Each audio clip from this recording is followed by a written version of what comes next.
Hello everyone, my name is Yudhir Jaswal. I'm the group editor at Ymedia. Ymedia group ਵੱਲੋਂ ਤੁਹਾਡੇ ਸਾਰਿਆਂ ਦਾ channel Y ਦੇ ਉੱਤੇ ਬਹੁਤ-ਬਹੁਤ ਸਵਾਗਤ ਹੈ.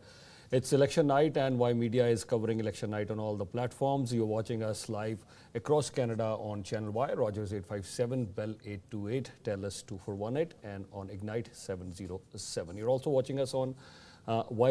You're also listening us live on Radio Y, and in case you want to watch us on our website, southasiandaily.com and yplus.com. We have a very special panel here. We'll welcome them one by one, and also you can see the numbers at the bottom of your screen.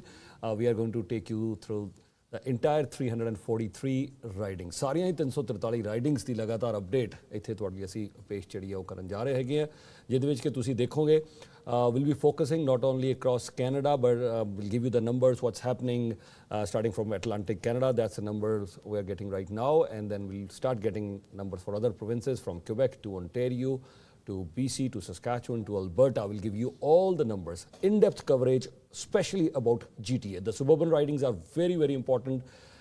ਅਸੀਂ ਜ਼ਰੂਰ ਉਹਨਾਂ ਦੀ ਗੱਲਬਾਤ ਕਰਾਂਗੇ, start ਕਰਾਂਗੇ ਓਸ਼ਵਾ ਤੋਂ ਲੈ ਕੇ Richmond ਹਿੱਲ ਤੋਂ ਲੈ ਕੇ ਥੌਨ ਹਿੱਲ, ਵੌਨ ਦੇ ਵਿੱਚ ਬੜੀ ਇੰਟਰਸਟਿੰਗ ਕਿੰਗ ਵੌਨ ਦੀ ਅੱਜ ਸਵੇਰੇ ਗੱਲਬਾਤ ਹੋ ਰਹੀ ਸੀ. It's going to be very very interesting. Brampton, all 6 ridings are very, very important. Mississauga, we have 6 ridings. Oakville, this time we have 2 ridings, Oakville West and Oakville East. ਉਹਨਾਂ ਦੇ ਬਾਰੇ ਵੀ ਗੱਲਬਾਤ ਕਰਾਂਗੇ. We'll talk about Burlington, we'll talk about Hamilton and all these ridings. So I'd like to welcome my co-host once again. We've done the debates in partnership with the Brampton Board of Trade. So we have the CEO for Brampton Board of Trade, Jaypal Messi. Jaypal sir, a very warm welcome on Ymedia. How are you? I'm doing great. Thank you, Advertise, for having me back again. This has been a very exciting time for us and our partnership, not just because it's great to work with you, not just because it's great to talk politics in general, but because the importance of this particular election, not just nationally, but right here in Brampton, and the importance of our community in terms of setting the stage for what's going to happen across the country. So we're very happy to be here with you tonight and very excited to see the results starting to come in. Yes, the results have started to come in. I know it's too early right now. The Liberals are leading 16-6. NDP hasn't opened their account as of now. I don't see anything for the Greens or PPC or Independent. But we'll certainly keep you posted. I think we all knew as far as the poll numbers would indicate it could be a two-way race. Yeah. That's what it seems like for now. But it's too early. We'll have a very interesting evening, Ymedia election night. Hasneed, a warm welcome, sir. I know with you and Hasneed, they organized Brampton Nest, a very important event recently. So thank you so much for joining us, sir, today. It's a pleasure to be here, and I'm so excited to talk politics with all of you. Thank you so much. We also have former Member of Parliament Rameshwar Singh Sangha. He's been on the other side, and we would ask him how interesting it is when the results come in. Former Member of Parliament from Brampton Centre, Rameshwar Sangha. Sir, a very warm welcome. Thank you, Yudhviji. I'm very grateful that you have given me opportunity today to come here. I'm really excited to see today's result because there is something on the stake or for the whole public or whole Canadians. They are looking forward that they want to see that there is one word, one side change is required, other side they say there is someone change, different type of things are required, which we will discuss later on. Thank you very much for giving this opportunity. Thank you, and we can do this without someone from the polling companies with us. We have Robert from Main Street and Quito Maggie from Main Street will also be joining us very shortly because there's lots of debate going on about the polls, and I've heard many questions on our radio shows, on our TV. So we have Robert from Main Street Research. We'll see if his poll numbers are correct. Robert, a very warm welcome on Ymedia once again. Welcome back, sir. Thank you. Happy to be here, yes. Yeah, and Robert is going to take us riding by riding. So in case we'll certainly open the lines also for you very shortly. I know on other channels it's not possible for you to call, but you can call us. We'll open the lines very shortly. You can call us, ask us about any riding that you want. So we will tell you live on the screen. So we have that tech with our tech team, Shubhi, Robert, they've done an amazing job. So we will be talking about that very soon. Riding by riding, we'll do the analysis. And also live, we'll be presenting you all those numbers as well. Former Chief of Staff for the Brampton Mayor, and he's been very active in the provincial politics and now I guess in the federal politics as well. Hasneed, a very warm welcome on Ymedia. Welcome, sir. Thank you for welcoming me back, and I look forward to sharing all my insight with the listeners and the viewers. Thank you so much. And we have Costa with us. We'd like to thank, without our sponsor support, we'll announce more sponsors also. There are some sponsors outside. I think they're having tea and snacks. Very shortly they'll be in. But we have our main sponsor, Costa, with us from HKC Construction. They're in the construction business. Sir, a very warm welcome. Thank you very much for having me. I'm looking forward to sharing insight and hearing yours as well. Sure. And yeah, how has the construction, and you see on the full screen HKC Construction, they are our main sponsor of election night coverage. We'd like to thank them.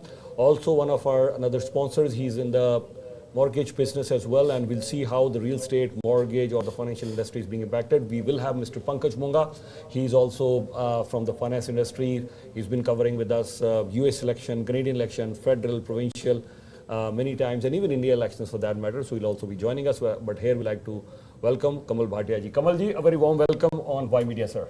Pleasure being here today. Not only would we be looking at elections, I have in mind aspirations of the young Canadians that are growing up. So I'll be looking at the whole election process or the results process from that perspective. Thank you. Great. I want to straight come to you, sir. Before I go back to Jaipal as well. Initial numbers. Do you think they are aligning very well with the poll numbers that were there? It's very early right now, 16-8. But what initial thoughts?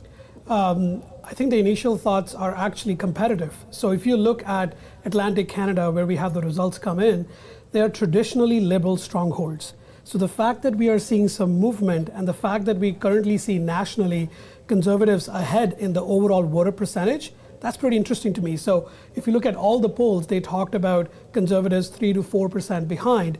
But right now we are seeing that nationally, they're at least 2% ahead in popular vote. And that to me tells that this is competitive. I know still Atlantic Canada is a Liberal stronghold and a lot of Liberal seats will be up for grabs here. But at the same time, if the Conservatives are able to make a few inroads and if they're able to pick up a few victories in Atlantic Canada, that'll be really nice for them as this night progresses. Great. And Sangha Saab, I want to ask your opinion. Where did the Conservatives lose the plot? They were almost 24 points lead. And suddenly you see now the Liberals leading, at least in the polls. We'll see the final numbers in a few hours from now. But where do you think the Conservatives lost the plot? Actually, you know, that was one sort of boost to the Conservatives because Liberal was not in the good hands of a leader. Leader was not good. So ultimately it was affecting the total Liberal Party. Once he left it, after that, we see when Prime Minister Carney comes here on the screen, ultimately it starts going up. And the Conservatives starts falling behind in the numbers. These numbers were not those numbers which Paulie was having. It would have been better for him had the Trudeau been here today on that. Otherwise, I don't think he is going to have that type of a boost which he was thinking that he is having at the early stage. All right. Hasneet, I'll come to you. Very few people. When Liberals were behind, I still remember you said, mark my words, Liberals are going to come back. Did you know this, what Trump is going to do, or Trudeau is going to resign, or we would have a new leader, Mark Carney? Why were you're one of the very few people, I think I meet so many people being in media. But if I had to say, there were hardly 2 or 3 people who said Liberals would bounce back. Why did you say that at that time? So there's a number of things. I've been watching Mr. Poilievre for a long time. Okay. And I have been in politics a long time, longer than I'd like to admit. Everybody here probably thinks I'm young, but I'm not. But it's just the method of speaking, the way he was portraying. And again, we're going to see it tonight. The age demographic that he went after, again, I'm a cold, hard stats kind of person. He went after younger demographic. Again, we'll see tonight. Maybe they'll vote in droves, and then I'll be wrong. But I think, I like to bet on seniors, because seniors do what they need to do and they get out and vote. I think they're going to save our generation today. And so that's kind of like where I'm at with that. And I've always seen that, and that's how I saw what was happening. And then it just, I'm not saying I'm a miracle man. What happened, what I thought was happening, actually literally happened in the middle of the campaign when Prime Minister Trudeau resigned. and Mr. Carney took over. And again, he is also that demographic, so I think they see something of themselves in him, and that's what gives them a little bit additional support to give them that vote. So that's kind of where I was coming from. Yeah, since you mentioned those numbers, continuously throughout the race, we've seen this, from 18 to 34, yes, conservatives, they did see their chance. Then from 35 to 55, conservatives were still strong, but 55 plus was mostly liberal. And also, I want to understand this, maybe before I come to Costa and yourself, all other guests, I'll come back to you. Robert, I want to understand from you, since you're the numbers guy, and then you, when Main Street goes out, you do the polling surveys. We saw these numbers continuously, the younger audience from 18 to 34, then 35 to 55, they were strongly in favor of conservative, 55 plus strongly in favor of the liberals. Also, if you could also comment, Robert, the female voters, they strongly support liberals. It's the older women, again, strong support, but female strong support for the liberals. Why? Conservative leader Pierre Poilievre, I know he moved around with his wife for almost many of the events. Even at Ymedia, many events he came. I saw a conservative leader with his wife. But why he couldn't attract the people 55 plus and the women voters? Robert, I leave it with you. Yeah, well, thanks for having me on tonight, and yeah, I'm excited to go through these results tonight. So basically, yeah, I think Poilievre definitely has struggled with that female vote. He's definitely struggled with the older vote, but he's been able to lock down that younger vote. I will say that a lot of that I think has to deal with affordability.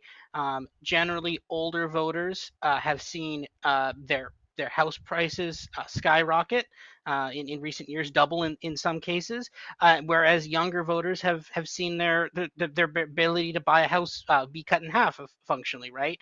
So and also when you look at this, when you look at rent has doubled as well. Older voters aren't necessarily affected by a lot of those affordability issues, and I think that's fundamentally why you're seeing that generational shift.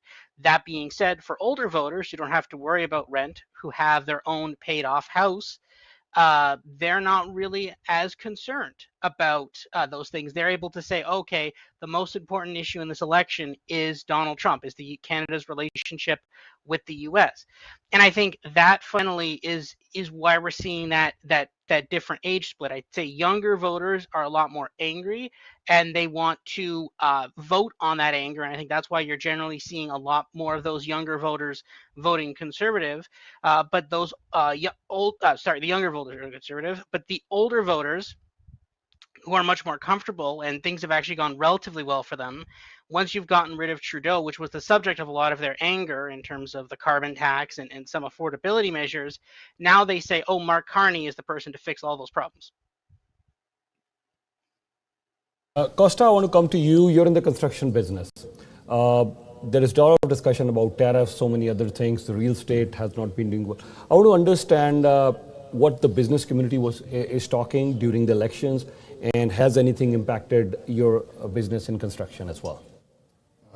Well, definitely the whole tariff conversation has sparked a lot of volatility in pricing, lead time items, uncertainty. This is unfortunate because we just come off some unsettling times between 2020 and now. So it's been a tough break for the construction industry for quite a bit of time, and now you add tariffs on top of that. It's just a continuation. It'd be great to put this all behind us and have some certainty moving forward, and that would help de-escalate costs and increase certainty. But unfortunately, what we're seeing specifically with tariffs is the ability to maneuver quickly. Finding local sourced material obviously is one way around the whole tariff thing. But as that continues, a lot of people are sourcing the same material. So inevitably what you're going to get is inflation, even if we are looking at locally sourced material that you're able to go around the whole tariff thing. Well, now a lot of the companies internally in Canada are getting a lot of orders, and that's causing their prices to escalate as well, which caused lead time items to occur. So all this to say is it has created an uncertainty, it continued an uncertainty in our market. it's difficult to proceed with especially major projects for developers. And it'd be nice to get that behind us with a future leader that hopefully can negotiate with Mr. Trump and put the tariffs behind us. Sir, you're in the mortgage business very closely, looking after finance, mortgage, lending, real estate as well. There's so many aspects that you closely follow. So Kamal Bhatia ji, if I may know from you, how has the tariffs, has it impacted at all in the lending business, real estate, mortgage business at all? I would look at it from a slightly different perspective. The effect of tariff on the ground has been a bit, but mostly it's been in the minds of the people. It's the emotional mindset which has taken a nosedive. And I predict that shortly, very soon, that emotional mindset which is low right now will come up and things would become okay. Would it be hunky-dory and everything perfect? No. But it won't be as much of a negative impact as everyone initially thought because of the tariffs. So things are not going to be as bad as people got scared. And Jayapal, if I want to come to you, we did do the election debates as well here. So at that time, I know the poll numbers didn't change. Why do you think, despite so many challenges, you know, we had the issues, we at the debates, there were candidates talking about crime, affordability, housing, healthcare, education, so many other, even sometimes they're talking about provincial matters as well, you know. But nothing much has changed other than the leader himself. I mean, Trudeau, we have Carney now, and then Donald Trump talking about tariffs and annexation of Canada. He's done that today as well, on the election day as well. We'll talk about that. But what do you think, then why on the ground people still are supporting Liberals? I think ultimately, you know, the way this election has been framed, and I think our fellow panelists and colleagues have touched on some of these issues, is that you know, the election has, for better or for worse, and I would argue for worse, has been framed as simply a referendum on who's best suited to negotiate with Donald Trump. And as a result, you know, many of the other issues that are important, affordability, how we're actually going to impact economic policy to deal with tariffs on an ongoing basis, immigration in this country, infrastructure, development, national unity. These are all things that I think are much more important. And we had, as you pointed out, Ymedia, candidates who were prepared to even speak on those issues. But ultimately, you know, I think in the minds of the electorate right now, it seems that, or at the very least, how the parties are positioning themselves, it's not an election of our local representatives. It's an election of who's going to be prime minister of this country, which is not how our electoral system is designed, but this is the election that we have. And my hope is that, you know, come tomorrow and the days that follow, that will shift the conversation from simply the trade negotiations with the United States.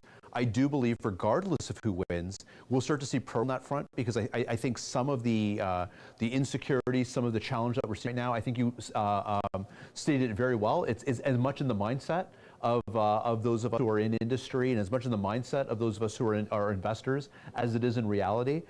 Having some consistency in who is our leader in this country, knowing that they were appropriately elected and empowered to speak on behalf of Canadians to the United States, will go a long way towards settling those things down. But my real hope is that it's less about that trade relationship with the United States, and how do we move beyond that being the only issue that is motivating people to get involved. Because we are electing leadership for the next 4 years based on, you know, what might be a negotiation only in the next few weeks. And that's what I think is the really troubling part right now. Yeah, good point. Hasneet, I want to come for a minute. What I thought, you know, 2 points I want to discuss. I want everyone to comment on that, but Hasneet, I'll start with you this time. You know, in this century, we've had just one conservative prime minister, that's Stephen Harper. Even if we go back 50 years, you know, yes, we had Pierre Trudeau, father of Justin Trudeau, as the prime minister, of Turner and others. I'm talking about someone who really had a good span, a good run.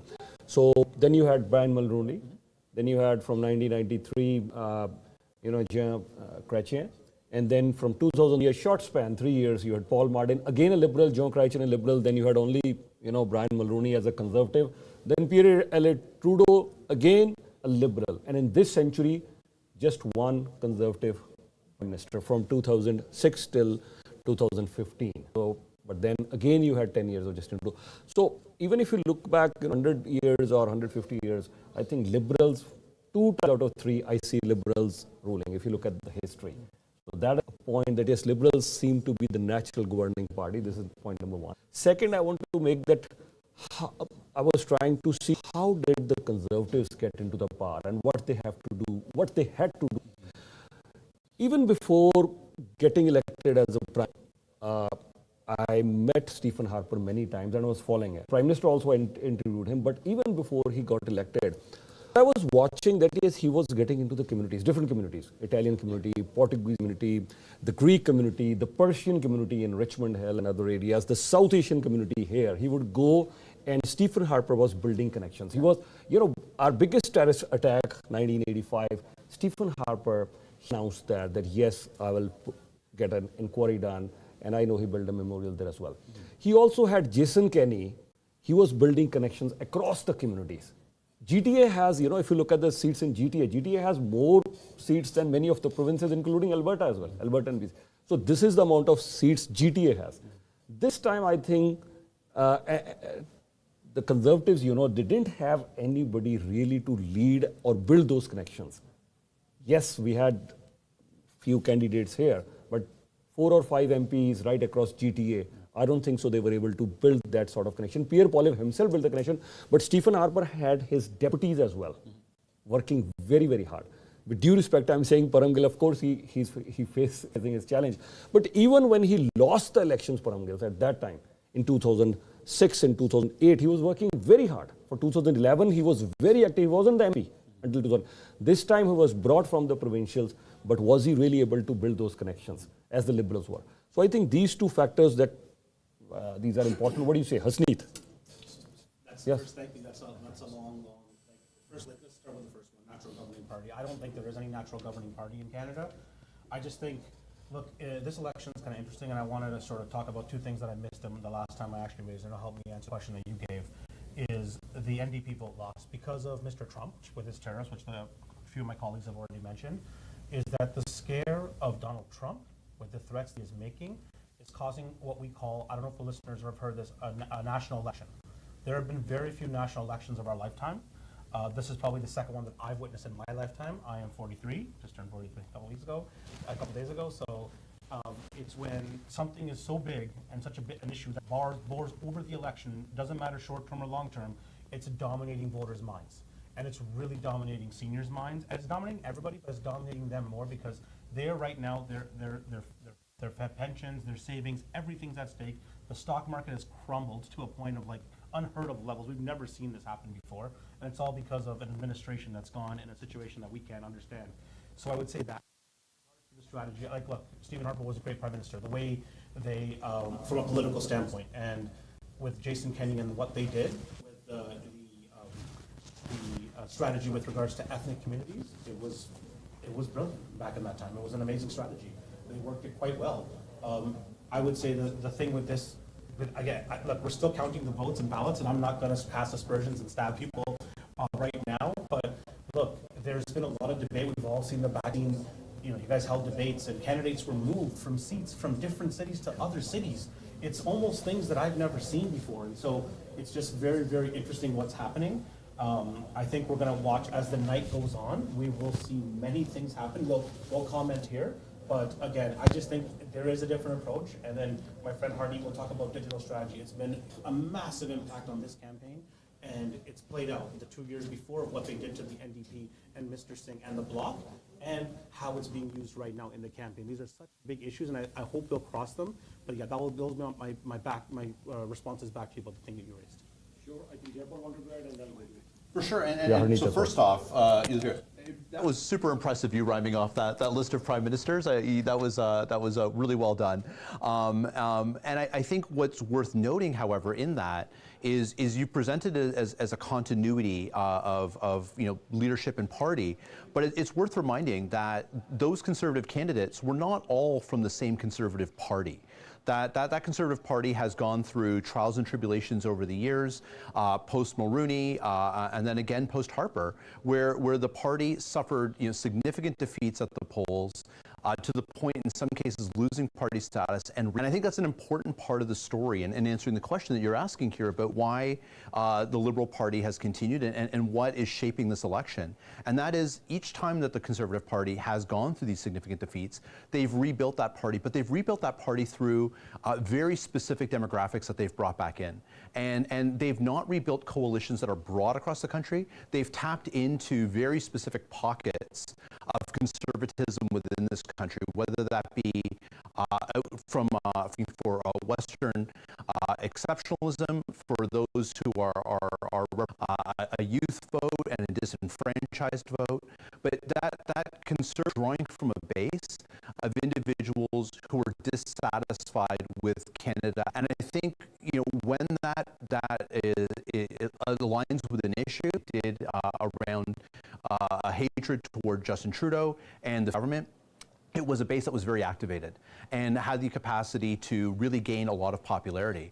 But that's not a coalition, I think, that stands up to the test of what is really a forward-looking vision for Canadians. And I think what's happened with this particular election, and I like your term there, it's become a national election, it's become one of Canadian identity.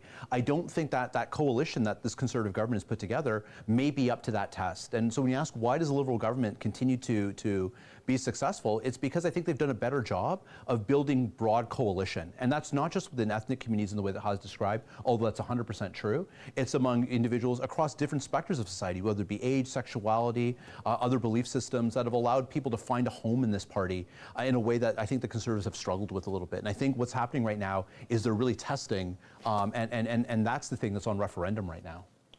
Ernie, if you wanted to add. Yeah, I mean, I think hindsight, as they say, is 20/20. Yeah. So 3 months ago, if we were having this election, the conversation would have been very different. We would have been actually talking about how the Conservative Party has brought Canadians together on issues which matter to them. So I think if you look at the affordability, the crime, and all the issues, I think Jayapal very correctly said in the past that those were the issues, and they've all become the issues for Canadians once the tariffs and the national identity questions have been solved, and I hope they have been solved by that time, and Canadians will start talking about these things which matter every day. And I think the Conservative Party, to give them a little bit of credit, had done a great job of letting everybody forget who they were, where they came from, and unite on this common ballot box question, which they had framed was affordability, and obviously the unlikability of our Prime Minister at that time. And they had united Canadians on that, and that's what the polls were reflecting. Today we are in a different zone, we are in a different time, and I wish some of the Conservatives, I know the Conservatives will be thinking, I wish it was November 2024, not April 2025. But yes, the ballot box question changed, and all of my colleagues are absolutely right that when it's about Canada, when it's about national sovereignty, and it's about other issues which matter, they are struggling at this point. All right. I'll come to you, former Member Parliament of Brampton Centre, Rameshwar Sangha. Sangha Sahab, what do you have to say, why did the Liberals, because you're a former Liberal Member Parliament, if for good 3 years, 2022, 23, 24, for good 3 years, everyone was saying Liberals are gone. It's all over. And from your riding, Brampton Centre, I know there was not much of a competition there for the nomination as well. I have seen, 8, 9, 10 or even 12 candidates, fighting for the nomination even before you have the election. So, but this time, because we keep tabs, what's happening in Richmond Hill, what's happening in Toronto, what's happening in Mississauga, Oakville, Brampton. But Brampton Centre, your former riding, if I will talk, Amnish Sodhi, she comes, and there wasn't much of a competition, and here she is. I mean, she could be the next Member of Parliament. We had her here at the debate. So this was almost smooth sailing for her. So how did this happen? Sean Fraser, I know he said no, I'm going to quit. There's no chance. He also comes back, and today, though his riding is Nova Centre in question. Go ahead. How did this happen? Yes, this is the stage when we see that. This change in politics, always. You can see changes comes. You can't predict that one thing will remain as it is. So there was a downfall in the Liberal, because we know everyone knows why it was. So now after that, this is a lease of life to the Liberal when just Prime Minister Carney has come. Now he has given sort of hope to everyone. election generally, okay, affordability is a big thing. There's no problem. Housing is a problem. There was a problem earlier also. Liberal had earlier, infrastructure, social infrastructure, housing infrastructure, and carbon pricing, and all those things. They will bring the new laws. So the option changed now. Now, at this time, option is a different type of option. How you can compare yourself to Donald Trump, how you can go and talk to him, how you can make your country big one with the new adventures, new type of technology, new type of AI, or any other things. How it can we were just Canada was depending upon the USA, but now we have to see how we can create ourselves a big country. We have got resources. We have got everything in Canada. We are big in resources in the whole world. So how we can use those resources? That's the hope Carney is giving now, Prime Minister Carney. That's the way he want to bring that change in this one, in the total setup. Now, if you can use your money which you have got, you are a rich country, you want to be leader of the world, yes, that's the hope he is giving. And in this type of situation, I think now conservative, they are a little bit lacking behind in the same stereotype, old type of rhetorics. I will build the house, I will remove this, everybody will be happy in the whole life, jobs will be there, crime will be less. So these are the things which are there required for the Canadians, but there is a major thing required. How big country can be made? How big infrastructure can be created? How big industries can be brought here? How we can bring the ships, aircrafts, big industries, so that we are self-sufficient on our own. That's the way it is hope from the different sides. Yeah, that is one thing I want to, there are other topics that I want to into discussion. One is the infrastructure. I think the consensus for the supporters of liberals and the conservatives, or even for NDP or any other party for that matter, they'll definitely say. I remember I was on a program at CBC tomorrow morning. Again, I'll be there, and the host, he said, Matt, he said, Yudhvir, you were ahead of the curve, because when I said Canada first, he said you would come to CBC and you'll show Canada first. But last week I was there at CBC, I said Canada first, everyone is saying now it has become political, but mark my words, that it should be now, Canada has to become a global power. Yes. Who is going to come and save us tomorrow if Russia or China, I mentioned that on air on CBC, I said tomorrow if Russia and China, they say we have nuclear weapons and this Arctic area is ours. Will we be at the mercy of Trump, who on an election day is saying we could annex Canada and you are better off as a 51st state? Or who are we going to go? Europe? The British Prime Minister didn't even stand next to our Prime Minister. And the reporter, she was saying this to our Prime Minister, what are you even here for? Our Prime Minister didn't even stand next to you at a press conference. So who would be going? Canada has to become a global power, if not a superpower, with infrastructure, with defense, with technology, with our economy, and so many other things. That is the question which whoever forms the government next 10 years we have to address. If we do not become a global power, we're talking about Canada free, Canada strong, sovereignty, all these issues, there'll be a challenge. So, hi, you want to start? Yeah, okay, go ahead. And this is a question for everyone. Where are we seeing Canada 5 years, 10 years, 15, 20 years from now? It's a very different world. Russia annexing Crimea in 2014, nobody is questioning them. Russia, taking almost 20% of Ukraine. China is planning to take over Taiwan. We have Israel taking over certain territories. India and Pakistan, there is a conflict going on there. India claiming it will take over the Kashmir back from Pakistan. There are so many things going on. In this world, where does Canada stand right now? Sir? I'll try and address that, but before that, I'll use something very mundane. Yeah. The campaign of the conservative leader peaked even before the campaigning started. The slogans were brilliant. Stop the crime, X the tax, bring it home. Those were brilliant slogans. But that was even before the elections were announced. And when Mr. Carney came, they weren't really able to up the ante and bring out something very strong, very powerful that could negate the effect of Mr. Carney. So that is where conservatives slipped a little. I may be wrong. That according to me, because elections are essentially emotional. People are emotional beings. And if you don't connect with the emotions, and those three slogans were emotional, and after that, it didn't really move up. Coming back to the bigger thing, is Canada going to be a superpower, a strong power? Any leader who gets elected as the Prime Minister, I don't think, as things are right now, I don't think anyone is poised to bring Canada to the center stage and make it a powerful country. As things stand now, things can change. I think if we really want to make Canada a global power, we'll have to wait till next election so that when elections are announced, or even before that, a visionary can come up, not politicians.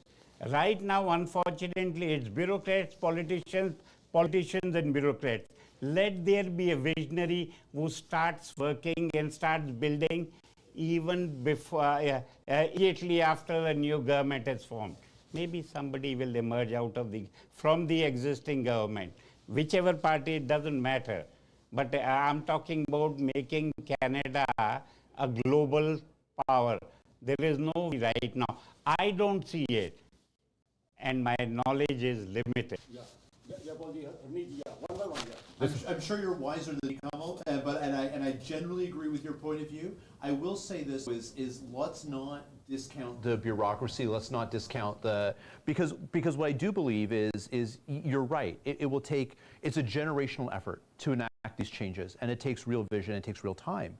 But in the interim, our way to protecting our sovereignty is not just through military, it's through our economic engine, it's through our economic importance, it's through our trade relationships. And we've seen that play out, not just our relationship with the United States, but when we look at what maintains peace in the world, oftentimes is not just military might, it's the importance of markets. And in that way, I think Canada can advance more quickly. And that's where I see the opportunity. I don't discount your desire for vision at all. But in the interim, as we engage with our members, I belong to a board of trade, and work with our members around how we're helping them through issues of tariffs. How do we help support diversification of markets among Canadian business? It's the mundane stuff. It's not the sexy stuff. It's how do we find standardization around regulation to allow our Canadian products to be accepted in Europe, for instance. It's how are we working with our trade consulates and EDC to ensure that there's opportunity for Canadian businesses to explore new markets broadly. And so I don't disagree, we need to think big and bold, but I think there's work that can be done that is not the exciting work, but the important work in the meantime that will start to establish our status quo in the world that ensures that Canada does have some safety and security because we have an economic seat at the table.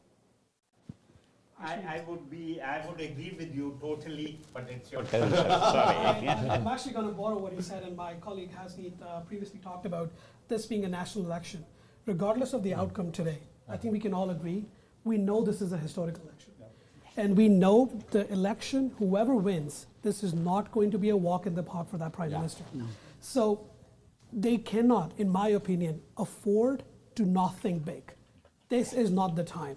Regardless of what happens tonight, both Prime Minister candidates, at least the leading ones, have laid out a vision to put Canada first in one way or the other regarding, forget the slogans for this moment, but at the same time, I don't think, as Jebba was saying, our seat in the international table comes from our economic might.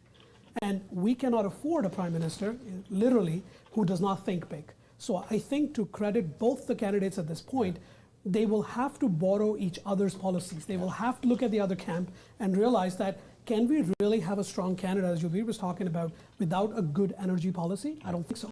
Can we really have a strong Canada without an international economic policy? I don't think so. So if you have to borrow your friend's playbook to look at this plan, you would have to do that, because whoever gets elected, I don't think Canadians are going to let them go easily after what happens in this close election.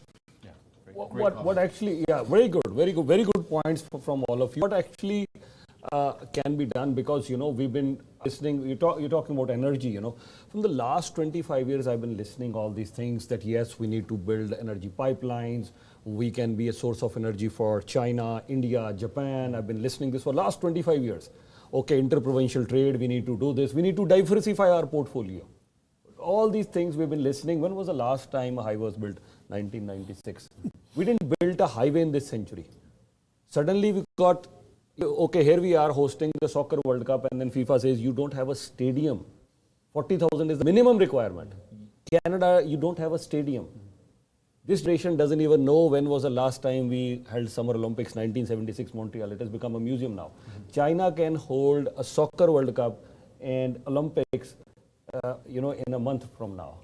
Where are we? I mean, and my question is, I've seen the manifestos, $230 billion, of spending, billions of dollars in deficits, from Trudeau to Mark Carney. The Bank of Canada's governor is coming. And the Conservative platform isn't any different. They don't even have a timeline for, bring the surplus back. But what are we going to build?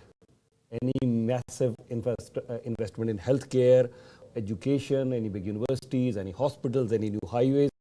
And what are we building? And our per capita GDP is at the minimum in G7 right now. How are we building our economy is growing? Our economy is actually growing just because we're bringing in more immigrants. Okay, our economy is GDP is growing a little bit, not till that extent, but where is per capita GDP? So what's happening right now? We win a majority. There are only two majority governments, 2015 and 2011. Minority government, and our leaders are focused on the next government. The federal, many, with due respect, I'm saying many of the leaders at the federal level. I want to bring in Robert at this point, and then, of course, all our guests here as well. At the federal level, what I see are most of the leaders, it's almost a recycle. Robert, your take. You do a lot of research at Main Street, one of the leading poll companies in Canada. What is your take in all this scenario? Yeah, I think Canada stands definitely at a crossroads. You want to go forward, whether or not you want to continue on with the U.S. or you want to have a much more broad approach, looking more into Europe and getting help from Europe.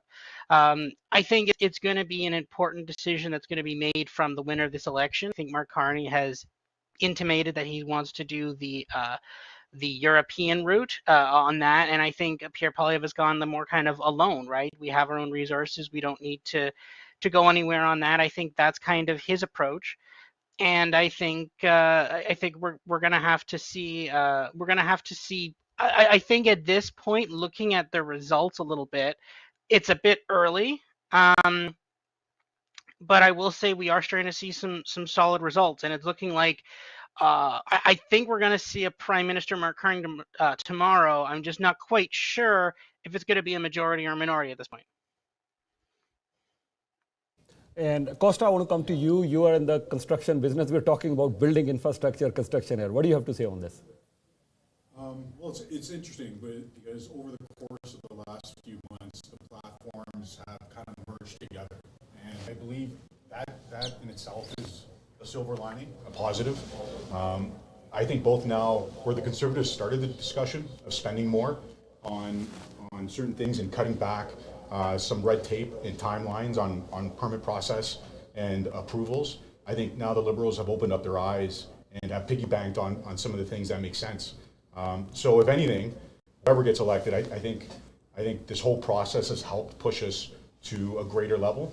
In terms of infrastructure, look, we've got a lot of resources in the country. It is a resource-rich country. I know from myself and from my company, we are a national company, and it's very difficult to work through the different provinces because they all have their own rules and regulations, their own labor laws, their own tax laws, their own standards that you have to abide by. So it's very difficult to do that. So one is, I know you were touching on intra-provincial rules and regulations to cut that red tape. That'll help because a lot of these infrastructures, at least the national ones, the big ones, do need multiple provincial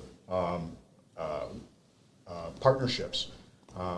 But for us in the construction industry, I think it's really good to see that there's an alignment there of being able to cut down on the red tape for these things. Like the Liberals aren't quite there yet. The Conservatives are, I think, more bullish on it, more aggressive. They're planning on, well, from their platform, they're saying 6 months and no longer for able to go through the process and get projects approved, where the Liberals right now are about 2 years. I know from my personal experience, it's taken upwards of several years, 5 years, for one client of mine to be able to get entitlements and permits. So if we're talking about infrastructure just to build, first things first is let's condense the schedule. That will create efficiencies. That will create the ability to bring down costs, drive down costs. The least amount of consultants and talk, the least amount of money you're going to pay on that, and you need boots on the ground, and you need these projects to go. So I believe that's a positive in itself. Yeah. Before I come to you, Robert, I want to bring you in for a minute because at this time we've started getting numbers from Quebec as well. We'll certainly get numbers from other provinces as well. But I see their ridings flip. Newfoundland Liberal lost 2 ridings, which they were hoping that they would hold on to that, but they're still maintaining an overall lead. So from Newfoundland and Labrador to Quebec to other areas, and then shortly we'll start getting our results from Ontario as well, and we'll keep moving to other parts of Canada. But what are these initial numbers indicating? Ridings have been flipped. This is very interesting. I want you to talk about few ridings and your comments on all this. Please, Robert. Yeah, so technically the Conservatives have flipped at this moment only one riding. They have flipped the Long Range Mountains. Technically, Central Newfoundland was a riding that the Conservatives did hold in the last election, but very narrowly. But that is narrowly no more. They have an almost 20-point lead there in that riding. What we're seeing is the Conservatives seem to be doing a lot better in rural Atlantic. So they're doing better in those. Basically, we'll use a definition here. If you could see a riding from space, it's rural, and that's what we're seeing, right? When you look down at the map of Canada, if you could see a riding, that's probably a rural area. The Conservatives are probably doing well there. The key thing to watch, though, is that when you zoom in the map and you see the urban areas, you see in around St. John's in Newfoundland, you see Halifax area, you see St. John's in St. John in New Brunswick. The Liberals are absolutely cleaning up in the urban areas. They're massively making gains in urban areas, but that's being offset by losses in rural areas. For example, Sean Fraser right now, in the fight of his life, he's actually in a lot deeper of a trouble than he was when he was against Peter MacKay in this riding. It's a very close riding. He's losing it by just under 100 votes at this point. And this is the thing. I think we talked about what I was on the program here when we talked about the U.S. election just a few months ago. We talk about the rural-urban divide in the U.S. I think it's very possible that's being exported here tonight, especially into the Atlantic. And what I will say, though, is that although it will allow for some gains in the Atlantic, specifically those rural Newfoundland ridings, specifically some in Nova Scotia, New Brunswick, a bit muted gains because they already have most of the rural ridings in New Brunswick, that will not play particularly well in the GTA, right? The entire story of this election is, can the Conservatives pick up seats in the GTA, in Greater Vancouver, and specifically to offset losses from the NDP to the Liberals. And okay, yes, well, winning massive margins in rural areas is great, makes you feel good, you pick up a couple seats.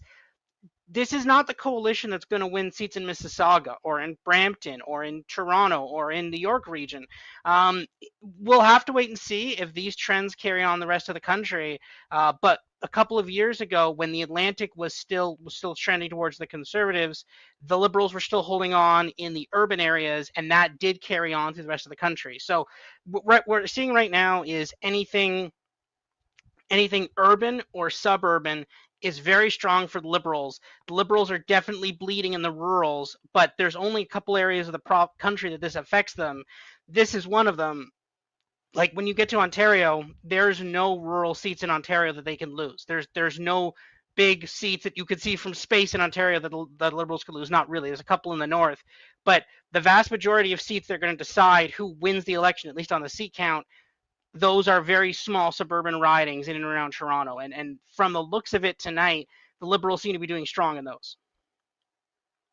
Yeah, and if I can show a few ridings here, in Newfoundland and Labrador, I see it all red as far as Labrador is concerned. So in Labrador, I see red in these ridings. Philip Earle doing well. This riding has already been called from Cartwright. So from Cartwright, we have Philip Earle there. From Nairn, we have, I'm showing all these on your screen right now.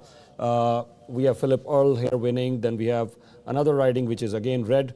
So I see this is strong. This riding has been called, okay, Central Newfoundland, as Robert was also mentioning. This is blue now, and also another riding has been called Long Range Mountains. Liberals wanted to hold this riding. That's what you were talking, Robert, Long Range Mountains as well. Yeah, I think you wanted to mention something, but very quickly, another riding has been called, here you see this blue now. So this is currently the situation in Atlantic Canada right now. You wanted to talk about Atlantic Canada? Yeah, go ahead. I think Robert made some great points, and he also talked about Liberals had to hold that riding. And I think all of us who have worked on campaigns here before, including the former MP, we have a lot of times campaigns are very local.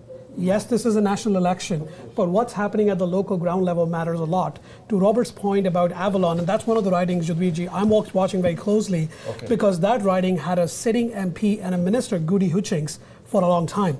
And she's no longer on the ballot. So when you have a big name who's been in the riding for a while and they go away, it kind of becomes a seat up for grabs, and especially if you're the Conservative Party making inroads. The other important issue when I talk about Atlantic Canada is the importance of fisheries and all the industries which they believe in, and they care about the aquaculture industries. There has been a lot of remorse in those ridings, which I've seen on the internet, talked about in the news, about how much the Liberals have let them down.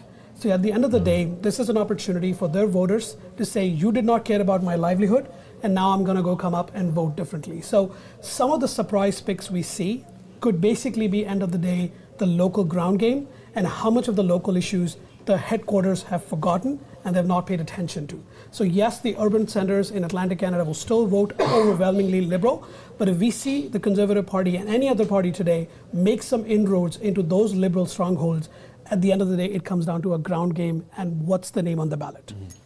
Once again, I quickly want to show what's happening in Atlantic right now, and then I'll show Quebec has just started. So this is how Atlantic Canada is shaping up right now. So if I can just show this on a little bit on a bigger screen. Yeah, there you go. Thank you.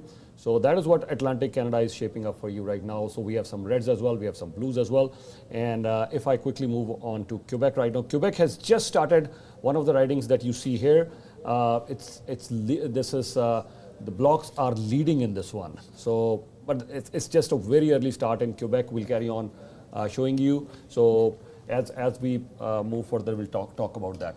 But here I have a very important panel. So I want to quickly take everyone's viewpoint on, as you were mentioning, good economic policies with different countries. So I want to talk about a little bit about our foreign policy. How is Canada's foreign policy shaped, especially our two largest trading partners? US, our largest trading partner. We are continuously facing challenges with tariffs and the talk about annexation. We're also facing challenges with our second largest trading partner, that's China. When Mark Carney was asked about increasing trade with China, Mark Carney clearly said we want to trade with like-minded people. Not that the Conservatives would do anything different, but yes, this is our position with our second largest trading partner. So are we going to trade more with Europe? They're facing their own set of challenges right now. Trade more with India or ASEAN countries, a block of 10 the ASEAN countries. Are we going to increase trade there with Australia, New Zealand? So where are we looking for our trading partners? That's the big question. Just this weekend, Ymedia asked, of course, we've asked many questions to both the leaders. So we'll show you those questions as well. But we asked this question just this weekend to Mark Carney about our relationship with India. So Mark Carney said that, yes, we definitely want to, he hinted at resetting the relationship with India. He did hint why the relationships, it was a little bit of a challenge, but he said, hopefully we respect each other. And this, when we covered this, it was also picked up with by international media. A lot of international media also picked up. But let's have a listen. Ymedia asked this question to Mark Carney on this week's press conference just this weekend. You wanted to say something before I go? Yeah. Let's go to the clip first. Okay, we'll go to the clip. If our technical team has the clip ready with Mark Carney this week, we'll go to the clip and then we'll come back. Yes. Hey, Mr. Carney, this is Shubi from Ymedia. I just wanted to know, as Canada and India relationships are strained, what are you going to do if you become Prime Minister to bridge that gap between Canada and India? If Canadians give me their confidence and on Monday and I become Prime Minister. Look, it's an incredibly important relationship, the Canadian-Indian relationship, on many levels. On the personal level, with Canadians, many deep personal ties, economically, strategically, very important. There are strains on that relationship that we didn't cause, to be clear, but there is a path forward to address those with mutual respect, and to build out. And I'll say this, that from experience, that at this point where the world economy, but also the global system has been shaken and is being reshaped, countries like Canada, like India specifically, can play an outsized role in building an open, shared economy, shared ideas, a shared relationship. And I think the opportunity will be created. For that, it's been created because of the negative events that have happened. When I'm speaking specifically about the trade war, but it's one of the opportunities that I would look to pursue if I were selected by Canadians. Thank you. As you just heard, what Mark Carney will be opportunity, and I think he's already indicated earlier as well that he's planning to reset the relationship with India. We did ask Pierre Poilievre as well regarding Donald Trump. He's mentioning that yes, he's planning to annex Canada and the tariffs as well. We'll play that clip later on, but let's talk about foreign policy. Yeah, Hasneet, you wanted to say something? I'll come back to you. Yeah, sure, thanks. Look, it hasn't been clear already, this election is about the President of the United States of America. Like, he has put himself in the middle of this election. The ballot question is President Trump, how to deal with him. And you have to step back a little bit and understand what he's doing. He is, as the Prime Minister said, resetting world trade. It is stunning what is happening out there. And I think Prime Minister Carney has synced in on this idea. He understands what is happening. And I would, I'm going to guess, I'm not a foreign policy expert, I'm not an economic trade expert. I will tell you, I really think Prime Minister Carney is the right person for this sort of activity, hence why you're seeing a swell of support for him. And I think he's being hired for his savvy in being the Bank of Canada governor, the Bank of England governor, and I think he has an understanding of what the president is trying to do and how we need to go to where the puck is. And I think that's what we're going to see. Yes, there is a significant trade. We're going to have to re-engage with a number of partners that we haven't engaged in a long time. But I do want to remind listeners that, look, for many years, the United States has been our greatest partner. We call them brothers and sisters, and we still will, we still do, but it's just going to change. And I think that's what's got Canadians' backs up. That's what Canadians piling into the voting ballot box to vote, because they just don't know what's happened. And I know it's not something that we have done. And I think Canadians need to hear that very loudly and clearly. This is just a change that the American administration is after. And I think we're trying to just figure this all out in the middle of an election. I don't think it's the best way, but that's the way it's being done. And I think, we'll have our answer after tonight and how we move forward with that relationship. Yeah, go ahead. Just coming back to the great points made there, I just wanted to come back to your original question around, how do we start to diversify our economy? How do we start to participate more in the global markets that are out there? Where are our trade partners going to come from? Yeah. I appreciate absolutely the comments around, having to resolve some of our political issues in order to open up trade relationships once again, particularly as it pertains to India. But I do think, I'll use a similar caveat that Haz used. I'm not an expert in international trade, but I will say this as someone who talks to businesses on a day in, day out basis. There is no conversation about international trade. There is no conversation about diversification of markets and so forth that doesn't have to start with how are we supporting businesses in Canada. And right now, and Costa touched on it earlier, we have businesses that are stifled by red tape and taxation. We've historically underinvested in innovation, and in particular, how we commercialize innovation in this country. We've underinvested in colleges and universities, and we have a crisis of skilled trades or lack thereof, and no pathways or ever shrinking pathways for skilled newcomers who come into this country being set up for success. And I think it's vitally important that we open up trade conversations with as many markets as possible, look to diversify our relationships beyond the United States. But if we're not putting Canadian industry in a position to compete, there is no amount of diplomacy that will allow us to be a partner at the table.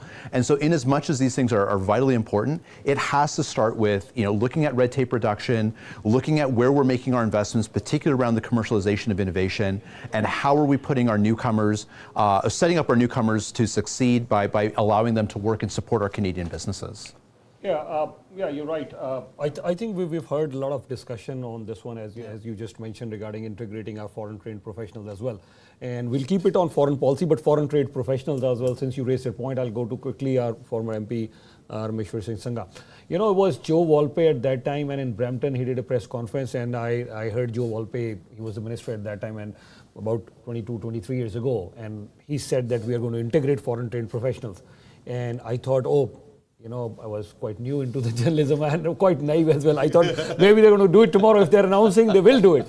I went back again, and I know your colleague Gurbaksh Malli Saab, who was standing right beside him. We did invite him today, but I guess he was busy today. So he was standing right beside Joe Volpe, but I again asked Joe Volpe as a minister. I said, okay, fine. So now we're going to integrate that. That's great news. So engineers, doctors, lawyers, all these people will be integrated at a much faster pace now. It's great news that Canada is going to do that. But we've been listening. I've mentioned the name Joe Volpe. We were there. We have recordings. And since that time, till this date, we have not seen that happening. Sir. Good question. Because, when Joe Volpe was there, at that time, there were different type of things. And now there are different type of change coming into the total setup. Technology is changing. New machineries are coming. New people are coming now. People are coming, very educated people are coming from the foreign countries. So they are also, we have to use them. We have to use their intellectuals, their credentials. They are coming here with a good knowledge. So ultimately what we have to see is from here, what we have to sell out to our market outside. We are talking about the market to have new markets. We are talking about that we don't want to work with Trump if he's not working properly with us. It's a good thing. But creating a new market means what we are going to sell them, what we have to produce here, what will be our production. That's the way we have to do it. That's what Carney has given his intellectual thoughts, that we want to shake the economy in such a way so that our assets are more, spendings are there, but at the same time, we have to go limited with our spendings, but have to create more assets, what we can do.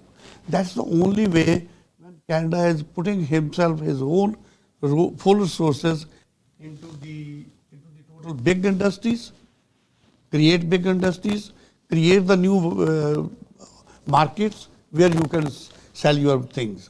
Otherwise, we are at the same level as Joe Volpe was telling.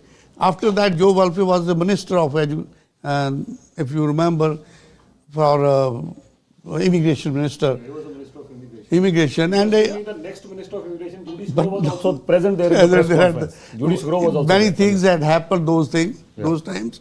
And now this is the time for a change. Okay. We have to change into the economic setup too. I hope these parties, those who are coming, new Prime Minister will be coming. He will keep into his mind that we have to move forward. We have to take this country forward with the new thoughts, with the new idea, with the new technology. That's the way it has to go. Yeah, Hasneet, you wanted to go. Yes, I want to agree with the points that have been made by some of my colleagues here. I know Jay Paul made a great point about business, and Costa made a great point about what's happening with sort of businesses.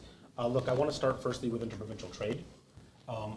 Before I say anything further, I want to express our deepest sympathies to those listening in Vancouver and Premier Eby. Our hearts are with you, and we stand with you. What happened is just completely terrible, and I know we'll get through this. But what I want to say with regards to the premiers, I want to say thank you to all the premiers in the country.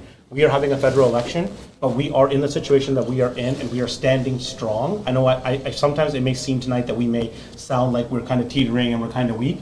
I do not think Canada is weak. I think we are very strong. I think we have a significant role to play in the world. When I was younger, Canada was always that peacekeeper, was the one that everybody called when you had to settle a fight. Hey, let's send it. They'll go and fix this. They'll go and handle this. I feel that we're heading back in that position. And again, I want to thank our American administration because they're allowing it to happen. It's sort of that soft power, hard power play, and it's very, very interesting to watch. But I do want to say with back to interprovincial trade, the premiers, Prime Minister Carney was Prime Minister for 9 days, and in 9 days he did so many things that you're seeing the impact on the ballot box right away. And one of them was they are going to address interprovincial trade. Exactly what Costa brought up, the cost, businesses. I think we're going to see some significant moves internally, even with resources, energy, east to west pipeline, like that's been discussed. Resources that are in the far north, like we know what we have. We have a lot to offer. It's going to be how we do it. I want to say there's mention in the platform about artificial intelligence. That's a significant move. I also want to say there's a lot of immigration or exit immigration happening from the United States. Again, this happened when Trump ran the first time. We were the benefit of that. A lot of the Google, a lot of the California staff came down this way. And I think that's going to happen again in this term. We're watching it. They're running away, and we want to take them to come here. And then the last thing, I just want to say is that I repeated it. We are a very strong nation. I think we are going to be very confident, and I think that's one of the reasons. This is not a political election. Like I said, it was a national election. I think Canadians are sending a significant message today to the world, is that when it comes to our electoral system, we're not doing it because we support a single party. We're sending the world a message that we're going to send a majority government so they have the backing of Canadians to negotiate on behalf of Canadians. I think that's how we should see what's happening today. All right. One more quick point that I want to discuss since you brought the premiers, and yes, our heart goes out for all those who lost their lives in that attack, and we know one of the suspects has been arrested. And yes, and of course I also want to mention there has been a terror attack in Indian side of Kashmir as well, so our heartfelt condolences for all the victims there as well. Yeah, as we are covering different election news, we are also covering this as well. But since you mentioned the premiers, the relationship between Doug Ford and Pierre Poilievre, that has been talked a lot about in this campaign. And I'll start with Harneet yourself. What's your take on that? That's a difficult question. I think it was a big surprise, but not a lot of surprise to a lot of people who have been in the Conservative movement for long. So I think Doug Ford has played his cards really well, as we have seen, calling the third election and winning that right on the ballot box question, predicting that, and putting up a strong foot, and Ontarians rewarded him with a third majority. So at the end of the day, I think politics is tribal. It is very personal. So people who work in campaigns, they get emotional, they get personal. So things happen. I believe the comments made by some of the Conservative strategies were not full, but at the same time, if for any campaign, right, infighting doesn't look good. But at the same time, I think some of the points that were raised, without naming the people who raised them, we all know. I think some of the points which were raised about moving to the ballot box question. I think our panelists, sir, you talked about peaking before the election campaign.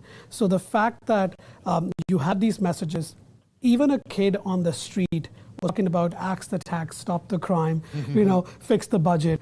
Everybody knew that term. Everybody knew the slogan. So somebody, and a Conservative strategist, made this comment about the ballot box question shifting and the Conservatives being late to the party, right? So I think to draw criticism is fair, to talk about changes is fair, but a lot of times when you're in a campaign, it is us versus them. And if the friends or the brothers in the family are fighting, there's been a little bit of fallout, but I do believe Canadians are smarter than just when you talk about people, they have the right and the decision when they go to the ballot box. And I don't think that plays into this, because circles and talk about what can be done and what has not been done. People enjoy this conversation a lot. Good gossip. Good gossip. I'll come to you, and we also want to hear what Robert has to say about this issue and other panel members as well. But before we do that, as you just mentioned that we were also thinking why the Conservatives are not addressing the main issue, that was the Trump issue with Trump and tariffs. Ymedia, as we covered a lot of campaigns, a lot of press conferences. So at one of the press conferences, very early on, we did ask this question to Pierre Poilievre. Let's have a listen what he answered regarding Donald Trump and tariffs. Well, he'll never annex Canada. That's not, and we're going to confront him in a position of strength. Say to the president, if you keep tariffing our country, well, you will have you will turn a loyal friend into a resentful neighbor. We will counter tariff, which will hurt your consumers and your workers. We will have to go our own way. Hey Pierre, this is Shubi from Ymedia. First of all, I want to thank you for recognizing the importance of ethnic media. Thank you. Just a quick question for you. I want you to, I know you've touched upon it a little bit, but could you please explain in a little bit of detail on how you will deal with President Trump, who wants to annex Canada? Well, he'll never annex Canada. That's not going to happen. And we're going to confront him in a position of strength. Say to the president, look, if you keep tariffing our country, well, you will have you will turn a loyal friend into a resentful neighbor. We will counter tariff, which will hurt your consumers and your workers. We will have to go our own way. While that will be painful for us, it will not be good for America. The alternative is that he stops tariffing our country and allows us to operate as a free, sovereign, and independent nation that trades with its closest neighbor and best friend historically. And if he does that, he takes that option, his economy will grow faster, his workers will be better off, and our defense will be better funded. In exchange for more free trade with the Americans, what I would offer is we'll rebuild our military and secure our borders, things that I wanted to do anyway. That would secure our continent against incursions by hostile foreign regimes, protect Canadians and Americans separately against intercontinental missiles, terrorists, fentanyl, and other threats that afflict both of us. That is how... So you just heard the leader, Pierre Poilievre, who was talking about how he's going to deal with the threat of annexation and tariffs from here.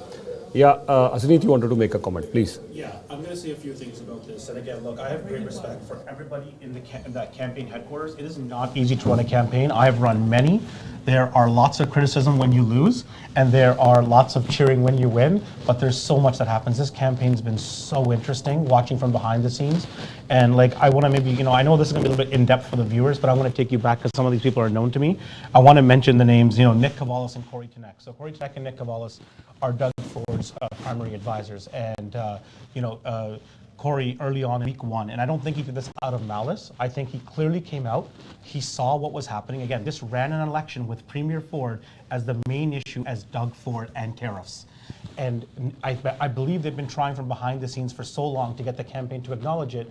And again, I want to say this very clearly. In the first 2 weeks of the campaign, the leader of the opposition, the CPC leader, Mr. Poilievre, said to America, knock it off. I think that turned a lot of people to look at the camera and be like, that's what you got? Knock it off? Really? There's a lot that goes on behind the scenes. Look, they've built a significant coalition that we've talked about before, and maybe they couldn't go far enough. Maybe they were afraid that they would lose some of that support that they were holding on to. But, these individuals did call it out.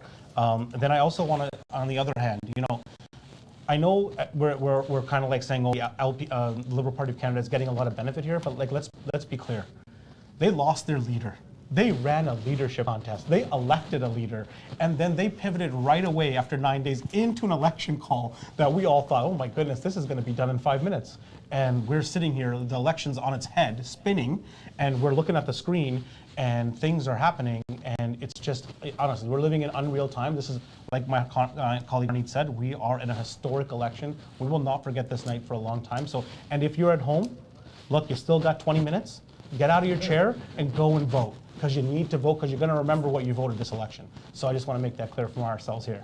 Yes, there's still some time. You could please go out and vote. Yeah, go ahead. You wanted to add quickly. No, I just want to talk about the question. The reason you got that question, it started at a private event in Toronto.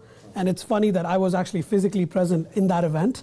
And at that event, this question about his comments, Corey's comment about not being on the ballot box question came up. And in fact, if you listen to the audio of that event, I asked a question saying, can they still change course? That was me in the audience asking the question to Corey and saying, can they still change course? And Corey's point was, elections can still be changed because campaigns matter. And what we saw was actually a little bit of shift. I mean, if you look at the conservative rallies, if you look at the message, they started talking about, standing up for Canada from a position of strength. They tried to change course, but what happens is, as Hasneet would also point out, campaigns are big ships. Moving them is a really hard business. So I would say, to give them credit, they did try to move their ship a little bit towards the end, but it could be too late or it could be not. We'll find out tonight. Yeah, I want to bring in Rob. Yeah, you wanted to add something, sir. Go ahead. I'm talking, this is a message to the next Prime Minister, whichever party, whoever he is. We have lost our, we have, our relationship with a lot of countries have deteriorated in the last few years. One of the ways, and I'm sure they know it, one of the ways is that whatever is right with the country that you want to build, amend relationship with, start from that, not what is wrong with that country or in your past relationship. So if you find that something in your relationship with India, if you find this is good about India, start with that. If you find that this is good about China, start with that and build up, start mending the relationship with those countries from that foundation. Thank you. I'll quickly mention one point and then we'll ask Costa, because now you're saying the message for the next Prime Minister of Canada. We still have around 5 to 7 minutes before we wrap up this segment, and then we'll quickly move on to our other segment. But I think just to a point, and I'll ask a viewpoint from each one of you. I think that, a stark contrast what happened since you mentioned about Canada's relationship. Yes, the relationship was great with the US. It was great with China, India. Now it's no more G8 now, it's G7 now. Our relationship with Russia, our relationship with South Arabia, our relationship with Iran. You look at the globe today. So many of these countries, we don't have that sort of relationship today. And I'll just mention one point, just day before yesterday when we asked, of course, he has a dual role, Prime Minister Mark Carney, and he's a Liberal leader as well. So when we asked him our relationship with India in particular, he hinted that yes, it was not because of us, because of India. And he was, mentioning to the assassination of Hardeep Singh Nijjar. We all know that. A similar thing happened in US as well. There was an assassination attempt on another leader there in US as well. Now what happened when Globe and Mail got the story, Robert Five and the team, they called the Prime Minister office. They said, we've got this information that yes, maybe India could be involved, and we have some information in the assassination of Hardeep Singh Nijjar. They said, okay, fine, give us about a month or so. This is a matter of national security. We'll look at this and then we'll get back to you. They said, no, we got to run the story tomorrow. So eventually out of a month, and then they asked a week, they said no. And it was settled for 48 hours saying this is a national security issue. I said, okay. But the next day, they went on the floor and they said, yes, India did this thing, and our relationship with India has been down south ever since.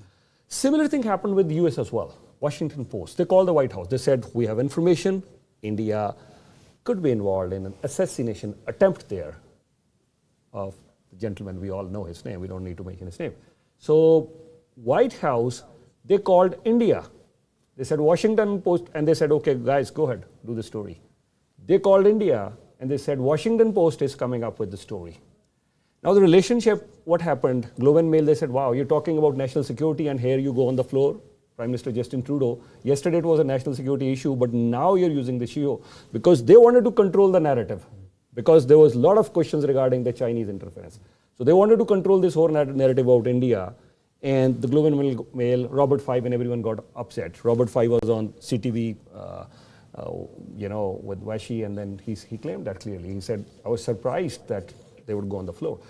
And Washington Post was also upset that we couldn't believe this, that we're calling White House that there is a plot to assassinate someone by India, and Washington Post is calling India. Why would you do that? Reasons. I think US let FBI, Department of Justice, and NYPD do their job, the compartmentalized, and held India accountable, do this thing. But that was basically the law enforcement agencies. But still, they are building the bilateral trade. So Canada, yes, we should hold India accountable for sure. We have to. We cannot, in case if it's true, we don't know what the courts will say, but in case if it's true, we have to hold India accountable for that. But we cannot, spoil our relationship, trade relationship with, how many liberal democracies are there. There's the fastest growing country in terms of economy, and we always have been calling India as our ally. They're liberal democracies. When we interviewed, Prime Minister Trudeau, that time he was the Prime Minister, I still remember BBC carrying this story, and they mentioned why media asked this question. When we asked, it is the first time that I heard Prime Minister Trudeau at that time said, these are the two largest democracies. I was intrigued to know why is he saying these democracies. And Trudeau said, India in terms of population is the largest democracy, and Canada in terms of size in the area. We are the largest democracies. Yeah. So I said, wow, this is a new thing. That both are largest democracies in the world, So I said, okay, great. So in US, they would say we are one of the oldest democracies. Since we're talking elections today, so in US, they would say we are the old democracies. India is the largest democracy. But when Trudeau said we are both the largest democracies, I said, well, largest democracy, how come? They said, this is what they said. Anyways, Hasneet wants to add to it. And one last 30 seconds for all our panel members, and we'll start with Robert this time. But Hasneet, go ahead. You wanted to say something? This is not an easy topic. So none of us are foreign assets or advisors or whatever that may be in terms of what's happening from international relations. But I can tell you, we're going to feel the impact of what the Prime Minister did in the House that day in 2023 is going to be felt in the ballot box today. We're going to see a significant vote come to a certain party for what the Prime Minister did. But again, I think it's, again, a national issue. A Canadian life was in jeopardy, and people are answering that. It doesn't matter what background you're in. I know a lot of people are going to lead to it's one community, it's this, and no, I don't think so. I've had these conversations on the doorsteps. People are literally worried. Again, I want to tell the audience, this has been going on for 30 years. These things are not new. These conversations, whether they're of course or not, are happening when Prime Minister Harper was the Prime Minister. I remember very clearly when he went to India and it was bluntly asked, I won't say it was next to bluntly asked by the Indian media about why they're allowed certain communities to speak up and speak loudly. And he said, it was very smart. He said, in our country, we have what's called free speech, allowed to say what we want. We don't go and, hurt or kidnap or murder the people that speak freely in our country. But what I would want to say to everybody is that, look, yeah, we can walk and chew gum at the same time. A lot of these conversations are going to have to be reset, and no one's saying that one issue should take the other, but this is going to take some time. And again, I think whoever the Prime Minister is after tonight, it's going to be a long road. They are going to travel a lot. We are not going to see them a lot because, again, like the Prime Minister said, the world trade is resetting. Like, we are seeing headlines right now that the moves that are being made, India is talking, China's talking, and they're saying they want to negotiate with Canada, and they're just trying to get in. Again, the president's doing things that are so unusual that it's just stunning. It's stunning what we're seeing, and it's playing a role in our campaign. It's playing a role in international relations. And again, I personally think Canada is going to benefit significantly from what's happening here. Again, we're the only ones to gain in the situation that's happening right before our eyes, because we have already with these countries, they know what we can do, and it's sort of middleman with the U.S. Before it was the U.S. leading the way. I'm not here to speculate. Canada's going to start leading the way on a number of items that is going to stun a lot of people, and that's why I think the election is the way it is right now. I don't want to say too much because, again, we are still voting. If you haven't voted yet, it's not too late. You have 6 more minutes to go vote. 6 more minutes to go vote, so please go and vote. But yeah, as we go on through the night, we're going to have some more conversations. I'm sure all my colleagues have something to add about that. Yeah, sure. 30 seconds for everyone. Robert, We'll start with you, and 30 seconds for all our panelists before we head for the break. Robert, we'll start with you, and also I want to, you can take a little more than 30 seconds. Also, it's the current situation. Please, Robert, go ahead. Yeah, well, I mean, we've just been kind of penciling in more votes at this point. We have some more votes. We've called a couple more seats, but nothing too crazy. Again, the same trends we've been seeing, and I highlighted earlier, are still very prevalent. Conservatives doing better in the rural areas, liberals dominating, like just even better than expected in more urban and suburban areas. And again, we will know in about literally 5 minutes, because that is when the polls close in Ontario. I want to see how that translates in the GTA. Not so much Mississauga. I think we can draw a pretty straight line and figure out how this is going to go in Mississauga tonight. But this is going to be really important in more outer GTA areas. How is this rural urban divide going to play out in Kitchener-Waterloo? There's 4 seats up for grabs there. based on the results we're seeing tonight, those could be very competitive. In Niagara, we have 3 seats there that are competitive, 2 of them held by the Liberals, another one that has become more competitive with the redistribution. These are those seats. Also, when you go out east, Peterborough, Bay of Quinte, some of the seats in potentially outer Ottawa, those are the seats that are going to make or break the majority tonight, and we're about to get some info on those in just a few minutes. All right, thank you so much. 30 seconds for you, sir. The Prime Minister from a politician will have to become a statesman, and much more important, he'll have to become a visionary. And I'm not saying have a think tank, I'm saying have an action team for each of the areas. And all of us have been talking about it separately. Canada has the potential, and my words are not to be misconstrued, has the potential of becoming one of the greatest.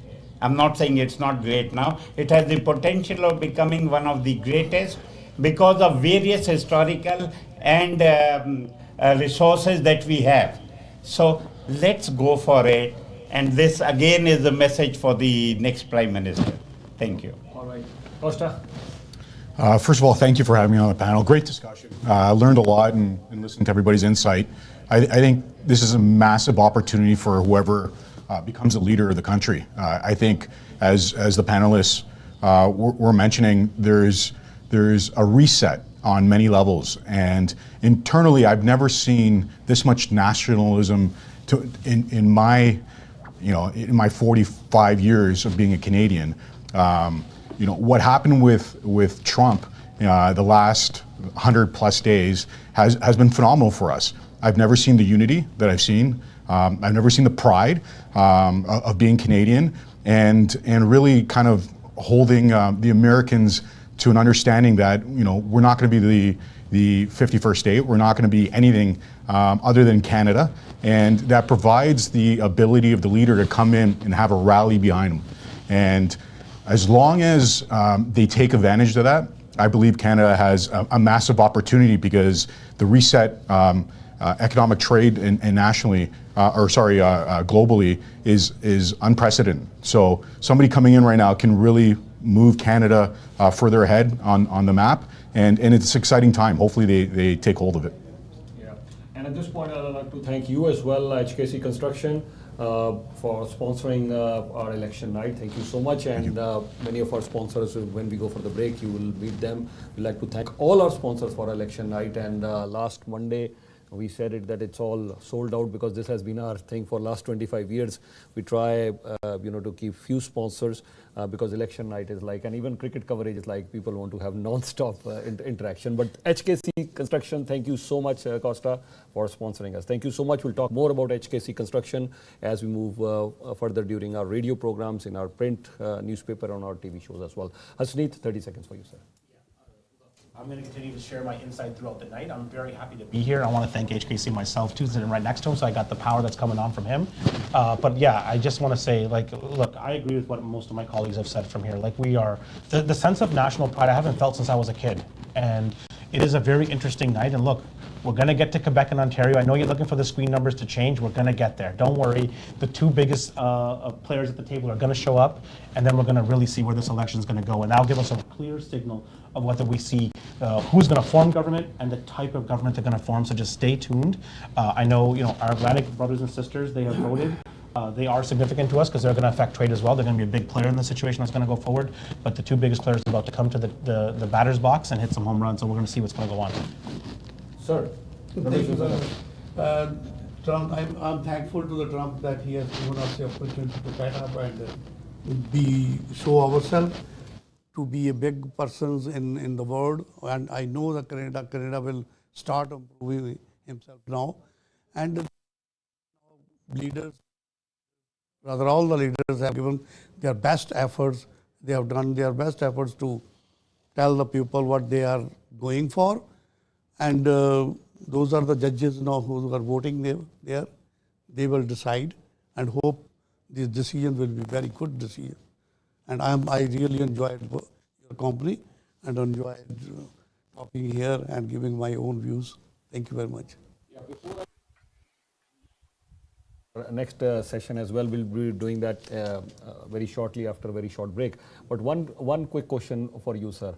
So what do you think when this is almost the close of the polls, as Hasneet was mentioning at this time?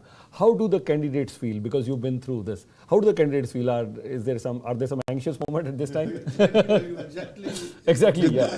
Exactly, it is the situation that people are excited on both the sides. If you talk to the people, those who are leaning towards the liberal, they say liberal is going to have it. Okay. If you talk, I'm in my plaza, I have around me, I've got many people, those are conservative. They are so excited. People are going to the polls with the excitement. Let us see how we can bring a change. Other parties, how we can our new leader. Their own stand, and conservative to also have their own stand. And this is a very tough fight. Let us see what's happening. You're absolutely right. One of our team members, I couldn't agree more, one of our team members is outside right now, and very shortly we'll bring you live coverage. Both sides, the conservatives and the liberals, they have set up some very good, nice parties, post-election parties. We'll be having our team in Vaughan, Toronto, Mississauga also. There are 4 or 5 places. We already got the invitation in Brampton as well. So they're all excited, and you're right. When you talk to the conservatives, they say we don't agree with the poll numbers. Conservatives are going to win. You will see it's going to be a big surprise when you talk about with the liberal supporters. The liberal supporters are also equally excited. They say, no, we're going to win this election. Yeah, thank you for giving us this insight. Harneet, sir, please. I just want to thank and the entire channel for the opportunity to be here. This was a fantastic panel. This is a historic night, as my colleagues have already talked about it. This is a historic election. It's going to be a long night, so stay tuned. But at the same time, I think one of the questions you raised about, about India, the trade partnerships, and all of those things. A new election, a new government. Yes, some of the team members might be the same if Liberals win. It is a new government, right? We will call it a new government. It's a great opportunity for a reset to not only look at how we do things here at home, but also how we look at things we do it outside the country and with our trade partners and other international countries we work together with. So this is a great opportunity for whoever gets elected to actually put a visionary plan, as Sir talked about, for this country, because this country matters and this election matters. Thank you to everyone for the conversation. This was fantastic. Thanks to everyone who took the time to watch. For me, I think my colleagues said a lot of the points, made them well. The only thing I would add that might be novel is to say, one of the things we've seen heading into this election is just the way it's activated the electorate. The average citizen, references, kids on the street knew the slogans. And we saw at the advanced polls record numbers of people turning out to vote. I trust we'll see similar trends when we hear about what happened tonight. And all I hope for is that this level of engagement and persists. That tomorrow that people don't just shrug and go on and we complain about the government that we have or tune out the issues that have been raised. That the real work starts today, and not just for government, but for those of us who are part of the electorate, to hold whoever it is that gets elected in, whether it be at the riding level or at the prime minister level, tonight accountable. And all the work that's been done over the past several months, and in particular the last few weeks, goes to waste if we forget about the things that are important right now and don't hold those individuals accountable. So whatever motivated you to vote, whatever motivated us to be here, let's hope that we can keep that passion in the days and months and years to come. Yeah, you're right. I think some of the ridings that we're seeing, it's almost neck to neck. One of the ridings, we can mention many, but Central Nova, Sean Fraser, it's going neck to neck for Liberals and Conservatives right now. That's one riding I'm sure we're watching right now. We're going to get numbers from Quebec also soon, more numbers from Quebec very shortly, but we're getting numbers from Atlantic Canada for now, more numbers from Quebec, and very shortly we'll start getting numbers from Ontario. Then we'll quickly move on towards the prairies and then other areas of Canada, including BC and Alberta. It's going to be a long night. First of all, I want to thank all of you for joining us on the panel. Thank you so much once again to all of you. And I only want to say, you mentioned the word a great power. Canada can become a great power. We all have our own definitions. Yes, of course, Canada can become a great power or a superpower, but I think for now, I would say Canada should aspire to at least become a global power because the challenges that we are seeing, and I think we can become a global power only if we are economically strong. We have to definitely invest in the field of technology because that's the forefront where the next, I think, war is going to be fought. So in terms of technology, economy, in terms of healthcare, education, infrastructure, and all these things, I think we need to invest a lot. I shouldn't be forgetting because there's so many things, defense as well. We need to invest a lot in our defense, fortunately or unfortunately, because some people do question, and I've had many, defense ministers here coming, and we have had this discussion all the time with many defense ministers that yes, are we investing in our defense, yes or no. We'll take a very short break here. We will carry on this discussion. Stay tuned with Ymedia. Thank you. Thank you.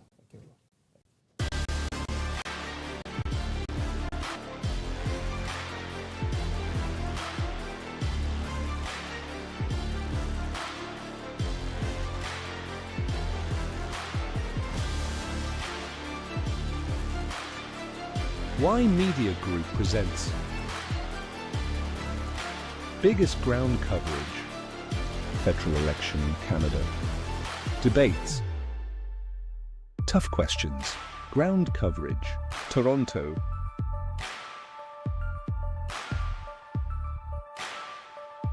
Markham.